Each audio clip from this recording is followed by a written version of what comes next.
নমস্কার বন্ধুরা, বাসন্তী রান্নাঘরে আপনাদের স্বাগত জানাই। আমার আজকের রেসিপি হরিয়ালি চিকেন মশলা। বানানো ভীষণই সোজা আর সময়ও লাগে কম, খেতে কিন্তু তেমনি সুস্বাদু। পরোটা, রুটি, নান সব কিছুর সঙ্গে খেতে ভীষণই ভালো লাগে। তাহলে দেখে নেওয়া যাক আমার আজকের এই রেসিপি হরিয়ালি চিকেন মশলা। তো বন্ধুরা, এই রেসিপিটা অবশ্যই পুরো দেখবেন আর আমার চ্যানেলটাকে লাইক, কমেন্ট আর সাবস্ক্রাইব অবশ্যই করবেন। এটা আপনাদের কাছে আমার অনুরোধ রইল। তাহলে আসুন বন্ধুরা, আমরা রেসিপিটা শুরু করে নিই। সব থেকে প্রথমে আমি এখানে নিয়ে নিয়েছি চিকেনটাকে ভালোভাবে ধুয়ে এর মধ্যে আমি দিয়ে দিলাম 1 চামচ নুন, 2 চামচ আমি দিয়ে দেবো এর মধ্যে আদা রসুনের পেস্ট, আর এর মধ্যে আমি দিয়ে দিলাম পাতিলেবুর রস। একটি পাতিলেবুর রস দিয়ে দিয়েছি। এখন আমি এর মধ্যে দিয়ে দেবো 2 চামচ দই, টক দই দিয়ে দিলাম। আর দিয়ে দেবো এর মধ্যে 1 চামচ কালো মরিচের গুঁড়ো। কালো মরিচের গুঁড়ো দিয়ে হাতের সাহায্যে ভালোভাবে চিকেনটাকে আমি ভালোভাবে নিচের থেকে উপর এইভাবে ম্যারিনেট করে এখন আমি একে আধা ঘন্টার জন্য রেস্টে রেখে দেব। ঢাকনা দিয়ে দেবো এর মধ্যে। ততক্ষণ আমি মশলাটা তৈরি করে নেব। পেন বসিয়ে দিয়েছি, পেনের মধ্যে আমি দিয়ে দিলাম 2 চামচ সরষের তেল। তেলটাকে ভালোভাবে গরম করে নেব। এখন আমি এর মধ্যে দিয়ে দেব রফলি চপ করা 2 থেকে 3টি পেঁয়াজগুলোকে ভালোভাবে ভেজে নেব। গ্যাসের ফ্লেমটা মিডিয়াম টু হাই করে পেঁয়াজটাকে ভাজলাম। এখন আমি পেঁয়াজটা ভাজার পরে এখন আমি এর মধ্যে অ্যাড করব কাজু। 7 থেকে 8টি এর মধ্যে কাজু অ্যাড করলাম আর দিয়ে দিলাম এর মধ্যে 5 থেকে 6টি কাঁচা লঙ্কা। আপনারা লঙ্কার পরিমাপটাকে কম বেশি করতেই পারেন। লঙ্কা যারা বেশি পছন্দ করেন লঙ্কাটার পরিমাপটা বাড়াবেন।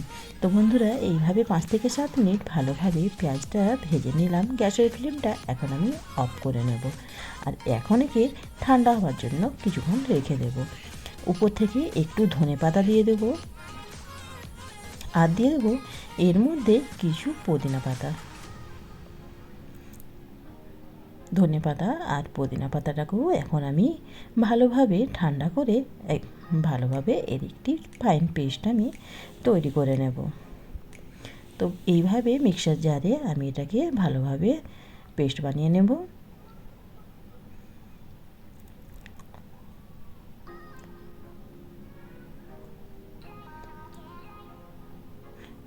তো এইভাবে আমার ধনেপাতা আর কাজুর পেস্টটা তৈরি হয়ে গেছে। সেই প্যানের মধ্যে এখন আমি দিয়ে দিলাম বাটার। 2 চামচ এর মধ্যে বাটার দিয়ে দিলাম। বাটারটাকে ভালোভাবে মেল্ট করে নেব।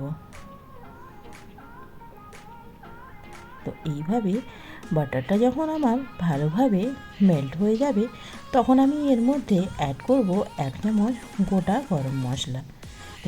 আর দিয়ে দেবো এর মধ্যে একটু গরম মশলা আর তেজপাতাটা ফুটে আসলেই এখন আমি এর মধ্যে অ্যাড করব চিকেনটা। ম্যারিনেট করা চিকেনটা এর মধ্যে দিয়ে দিলাম। গ্যাসের ফ্লেমটা আমি হাই করে নেব আর হাই ফ্লেমে চিকেনটাকে ভালোভাবে কষে নেব। আমি এর মধ্যে দিয়ে দেবো ঢাকনা দিয়ে 5 থেকে 7 মিনিট এইভাবেই ছেড়ে দেবো যাতে চিকেনের যে ময়েশ্চারটা বার হয় সেটা যেন শেষ হয়ে যায়। তো বন্ধুরা, এইভাবে 10 মিনিট পরে আমি খুললাম। দেখুন চিকেনের অনেকটা জল কিন্তু শুকিয়ে গেছে। ভালোভাবে একে নেড়ে নেব। আরও 5 মিনিট এইভাবে নেড়ে নেব যাতে চিকেনটা ভালোভাবে শুকনো হয়ে যায়। আর এখন আমি এর মধ্যে অ্যাড করব যে কাজু, পেঁয়াজ আর ধনেপাতার পেস্টটা বানিয়েছিলাম সেটা এখন 3 চামচ এর মধ্যে অ্যাড করলাম। ভালোভাবে মশলাটার সঙ্গে চিকেনটাকে আমি কষে নেব।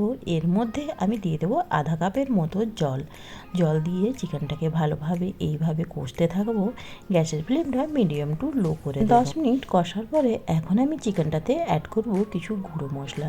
1 চামচ জিরে গুঁড়ো, 1 চামচ ধনে গুঁড়ো আর দিয়ে দিলাম এর মধ্যে 1 চামচ কাশ্মীরি লঙ্কা গুঁড়ো দিয়ে এইভাবে ভালোভাবে আর একবার 5 থেকে 7 মিনিট ভালোভাবে কষে নেব। চিকেন তো প্রথম থেকেই সেদ্ধ হয়েই গেছে। এখন আমি এই যে পেস্টটার সঙ্গে ভালোভাবে গুঁড়ো মশলা দিয়ে ভালোভাবে কষে নেব। আর বন্ধুরা, এখন আমি এর মধ্যে দিয়ে দেব যে জারটাতে আমি মশলাটা বেটে নিয়েছিলাম সেই জারের মধ্যে দিয়ে দিলাম 1 গ্লাসের মতো জল দিয়ে আর একটু ভালোভাবে গ্যাসের ফ্লেমটা মিডিয়াম টু লো রেখে এইভাবেই ছেড়ে দেব যতক্ষণ না ভালোভাবে চিকেনটা ফুটতে আরম্ভ করে। আর বন্ধুরা, যখন চিকেনটা ভালোভাবে ফুটতে আরম্ভ করবে তখন আমি এর মধ্যে দিয়ে দেব গুঁড়ো গরম মশলা আর দিয়ে দেব এর মধ্যে হাতে একটু ক্রাশ করে এর মধ্যে দিয়ে দেবো কস্তুরি মেথি দিলে চিকেনের গন্ধটা আরও খুব সুন্দর আসে আর স্বাদও ভালো লাগে।